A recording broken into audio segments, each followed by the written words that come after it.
Bonjour, j'ai le plaisir d'accueillir Maxime Guiroton. Bienvenue. Alors, vous êtes le directeur marketing et communication B2B chez Samsung et vous sortez tout juste d'une conférence qui s'intitulait Le DAF au service du digital et inversement le digital au service du DAF. Est-ce que vous pouvez un petit peu nous décrire les grandes lignes et ce que vous avez retenu de cette conférence ? Bonjour déjà. Alors, le DAF aujourd'hui a un rôle à jouer dans le monde du digital puisqu'il est souvent le patron de la DSI et il est souvent finalement celui qui peut impulser le digital dans l'entreprise.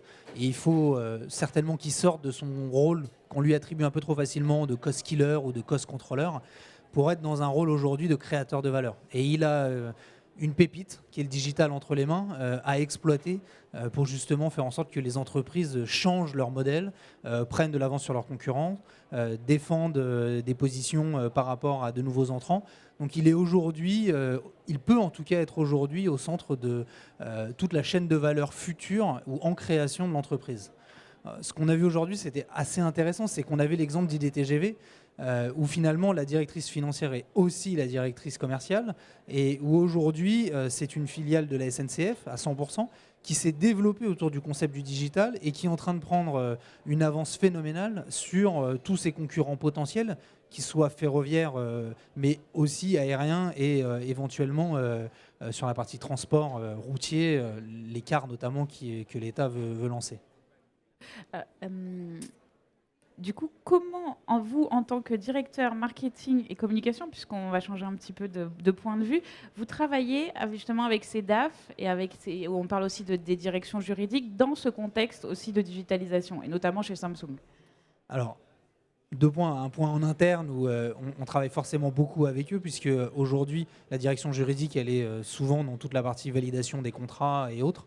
Et d'ailleurs, on a, nous, un outil qui est complètement digital et le marketing remet tous ses supports en revue et le juridique peut tout réceptionner, faire ses commentaires, contrôler, etc. Et aussi approuver. Donc, on a dématérialisé cette partie-là. Sur la direction financière, c'est pareil. Alors là, les ERP, c'est beaucoup plus connu et ça fait longtemps.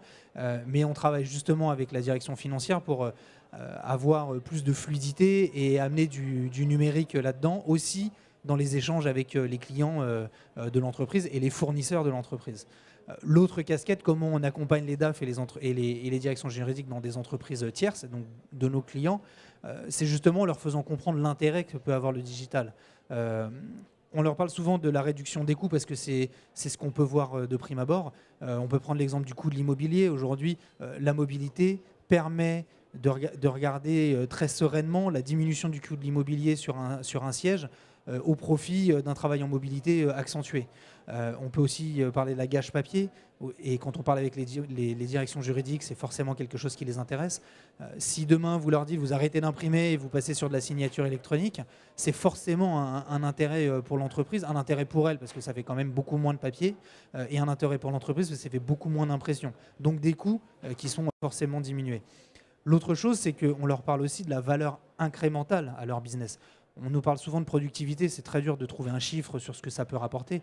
En revanche, ce qu'il faut aussi regarder, c'est ce que le digital va permettre de faire en plus. Je prenais l'exemple dans la conférence de La Poste. Aujourd'hui, le facteur, son métier est en train d'évoluer. Il va pouvoir faire plus que ce qu'il ne fait aujourd'hui grâce aux outils digitaux.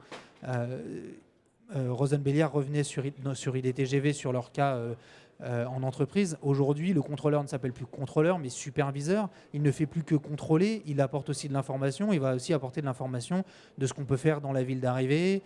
Il va être aussi capable de faire du CRM et de souhaiter l'anniversaire d'un passager lorsqu'il monte dans le train, etc. Donc on change un petit peu et on fait évoluer les métiers. Et finalement, on n'est pas vraiment dans une révolution schumpeterienne, on va plus loin. C'est-à-dire qu'au lieu de faire de la destruction créatrice, on est en train de faire de la création qui va amener de la valeur complémentaire. On ne va pas forcément détruire des emplois, on va les faire changer, les faire évoluer vers de nouvelles missions et être capable d'amener de la valeur à l'entreprise. C'est ça qu'on est en train de vivre aujourd'hui. Maxime Guiroton, merci beaucoup. Merci. Do do do do do do do do do do